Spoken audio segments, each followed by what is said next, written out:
Na Čokoće brdu iznad sela Zabrega pri kraju su ovogodišnje istraživanja srednjovekovnog grada Petrus, najvećeg brdskog utvrđenja srednjovekovne Srbije, a koje sprovodi Zavičajni muzej Paraćin.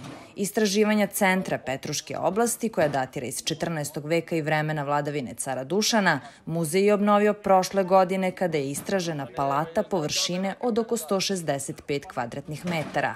Ove godine istraženi su spoljni zidovi palate utvrđenja kojim je upravljao vojvoda Crep.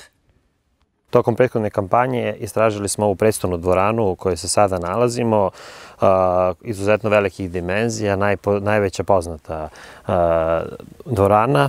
A ove godine fokusirali smo radove na otkrivanje spoljnih zidova same dvorane, a ujedno i citadele Petrusa. Srednjovekovni grad Petrus je jedno od najvećih brdskih utvrđenja srednjovekovne Srbije, možda i najveće. A to je bilo potrebno zbog toga što je u Petrusu bila stajaća vojska, odnosno graničari, vitezovi koji su čuvali granicu.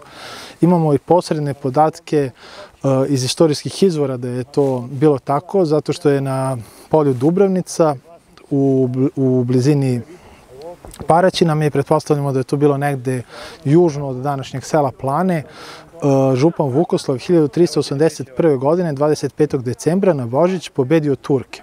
I to je prva pobjeda srpske vojske nad Turcima još od poraza na Marici 1371. godine. To je posredni dokaz toga da je ovdje bila stajaća vojska koja je čuvala granicu, a mi smo na ovim arheološkim iskopavanjima imali i neposredne dokaze, to su nalazi srednjovekovnog naoružanja.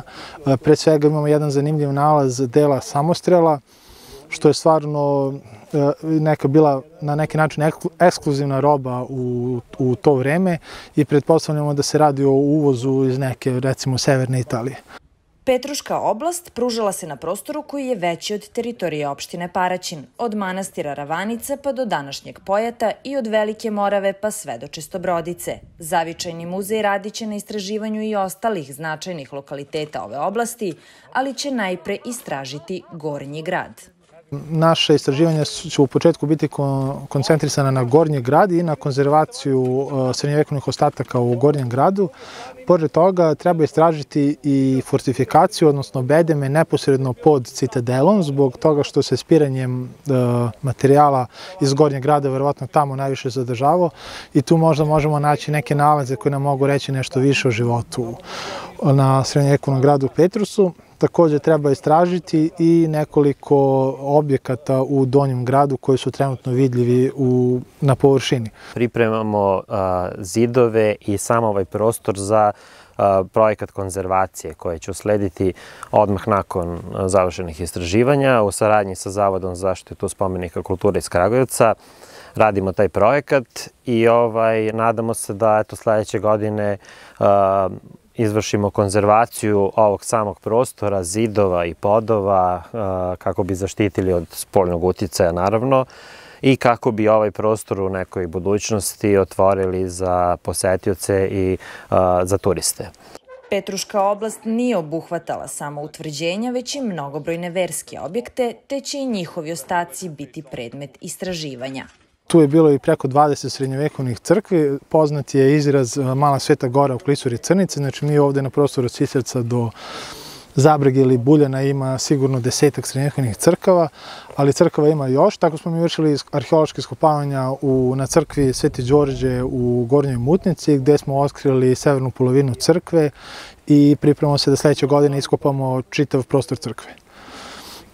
Radove na istraživanju srednjovekovnog grada nadomak Zabrege i ove godine je podržalo Ministarstvo kulture. Istraživanjima rukovodi Paraćinski zavičajni muzej, a u saradnji sa arheolozima iz drugih gradova i institucija.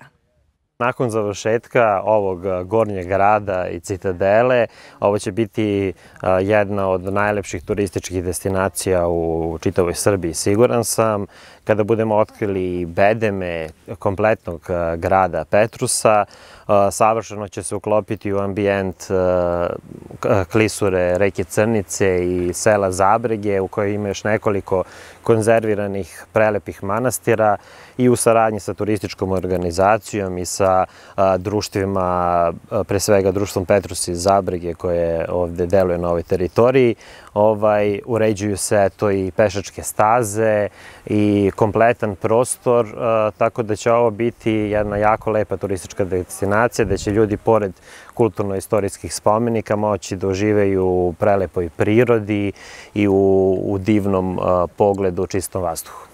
Zavičajni muzej radove će nastaviti i narednih godina, a okvirna projekcija je da će biti potrebna decenija da čitava ova oblast bude u potpunosti istražena. Osim onog najbitnijeg, a to je sačuvati bogato kulturno-istorijsko nasleđe našeg kraja, treba pomenuti da će arheološka istraživanja u mnogome doprineti dodatnom razvoju turističkog potencijala i turističke infrastrukture oblasti koja već sada predstavlja čestu destinaciju planinara i ljubitelja prirode.